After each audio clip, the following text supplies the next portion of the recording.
What if we split the US into city-states? On Autonomy, Utopia, and Whether We Can Find It Locally, by L. Griffin. Plato, Thomas More, and Aldous Huxley all place utopia on an island, a small city-state that self-governed. For a long time, the city-state was our best and only form of government. Rome, Athens, Florence, and Venice became beacons of art and philosophy, of intellectual study and scientific progress. But eventually, they went wrong where the state in Plato's Republic did. They grew, consuming more land and more people, and requiring an even bigger body of government to manage them all. Eventually, they were no longer city-states, they became nation-states. At a certain size, a state can no longer make decisions for the local, but only for the national. In the Republic, when his entourage asks the ideal size of a state, Socrates replies, "I would allow the state to increase so far as is consistent with unity. That, I think, is the proper limit." Today, most of our states have grown beyond the limit of unity, with the exception of Singapore, a sliver of land chipped off a nation-state to become a city-state. Singapore is not perfect, but it is a near replica of Socrates' utopia, and it's modeled by charter cities around the world for its ability to create a life uniquely attuned to the people who live there. I think we want this, our own autonomy. Perhaps that's why we're seeing a revival of the modern city-state, with developers around the world piloting projects like Telosa and Neom and Somme, even seasteading. There is this idea that we should manage ourselves, that we'd be more able to attain utopia if it was local. I agree. We've talked about the benefits of self-governing U.S. states, and that is perhaps the more practical entity, but if we narrow to the city, we can see communities that could clearly decide for themselves how to live. And are there any who would rather the finer details of their lives be decided by a much larger and more conflicted government? I live in Salt Lake City, which for the most part has the same ideas about life that I do. We are all here because of the beautiful mountains, because we have good jobs but also a good pace of life, because we want all of the benefits of a big city, but without the detriments of traffic and a stressed-out Type A culture. There's a common bumper sticker here that reads, "Bet you were cool in California," the implication being that your job and money just aren't as important here. If I share a lot of values with my city, I do not, however, have as much in common with my greater state, Utah. People live differently in the city and the country, and the state line forms an imaginary line around them as if to unite them. They aren't. As Tomás Puello points out in his essay, Why the World Becomes More Progressive, as cities grow in size, they become more liberal. As they decrease in size, they become more conservative, and this is true not just in the US, but also in Canada, Europe, and even Russia.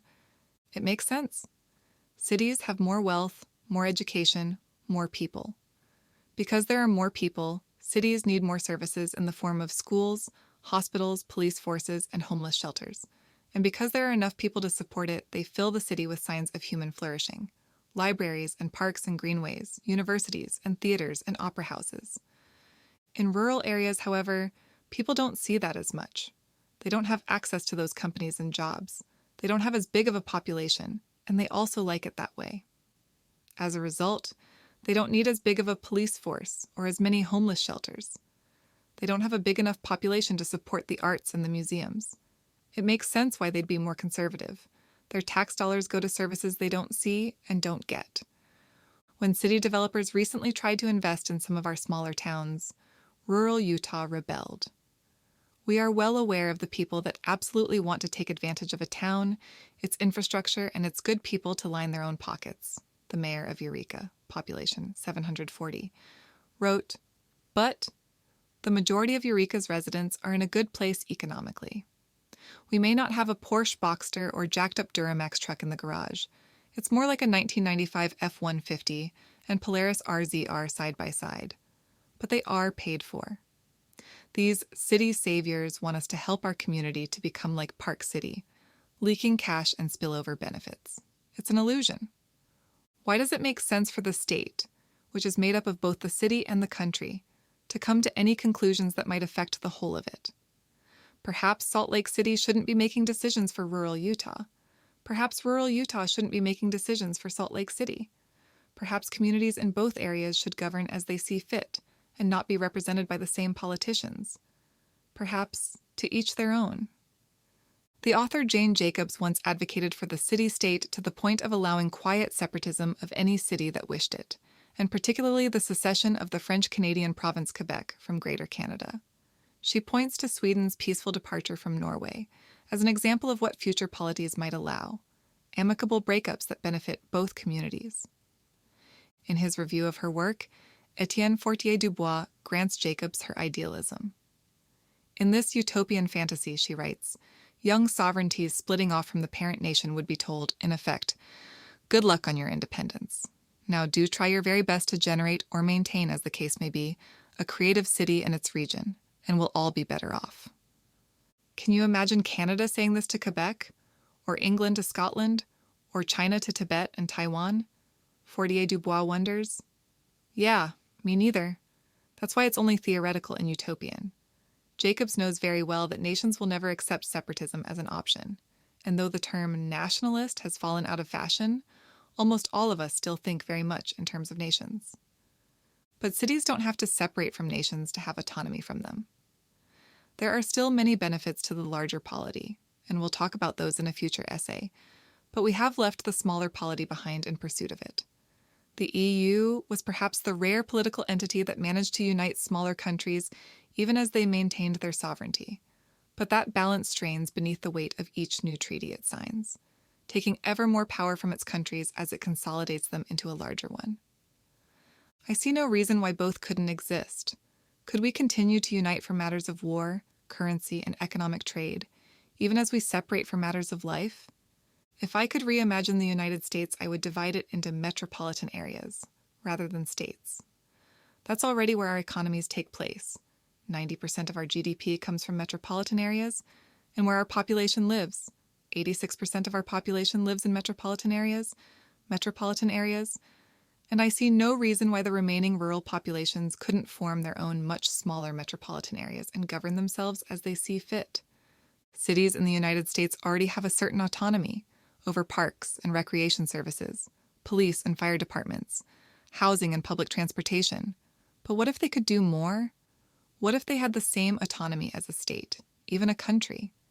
This is the case for charter cities, a city granted special jurisdiction to create a new governance system and enact policy reforms. Though they exist within a larger country, the federal government concedes certain aspects of governance to the city. Instead of the United States, we could be the United City-States. With a closer-to-the-ground governing approach, it's easier for city governments to know what their people want and to act on it. As William McCaskill puts it in his book, What We Owe the Future, charter cities could create autonomous communities with laws different from their surrounding countries that serve as laboratories for economic policies and governance systems. For almost every social structure we can imagine, we could have a charter city based on that idea, he says. There could be Marxist charter cities and environmentalist charter cities and anarchist communitarian charter cities. We could find out, empirically, which of these brings about the best society.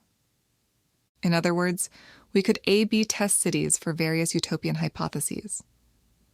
Around the world, hundreds of cities are granted charter city status, usually so they can ramp up their economies much faster than if they had to cut through the red tape of their surrounding cities and state.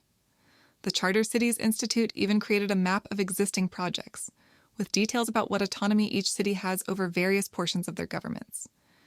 In countries that are already seeing growing development and urbanization, charter cities are a great way to accelerate growth without the usual restrictions. In Africa, for example, 4 charter projects give new cities autonomy over various parts of their government. Itana in Nigeria, for one, aims to become a remote work tech hub, where residents can live in a beautiful environment, and tech innovation is incentivized without the usual national restrictions. It is perhaps unrealistic to turn all existing U.S. metropolitan areas into charter cities, but we could build new ones, and that's why many builders have a mind to try, like Solano in California, or Elon Musk's Snailbrook in Texas. But these projects don't have autonomy over their governments. They aren't charter cities, just development projects. They work more like a homeowners association or suburb, a city within a city, and still have to follow all the rules of the city, county, and state in which they reside. That's where seasteading remains the last hope of those wishing to circumvent the nation altogether. Only on international waters can we start from scratch and build islands with our own governments. I once attended a seasteading workshop in which attendees were split into breakout rooms to decide what their seastead community might look like. It was like solar punk world building, and very much like listening to Socrates babble on about what the ideal state might look like were it not confined to the realities of our existing ones. But if it's autonomy we're craving, so much so that we're willing to build new cities and even utopian islands to create it, then perhaps the city-state is worth revisiting. If not to the extent that cities can choose their own governments, then at least to give them more autonomy over the daily functioning of our lives. Because there can be no doubt that the closer government is to us, the better it is, or at least the more like us it becomes.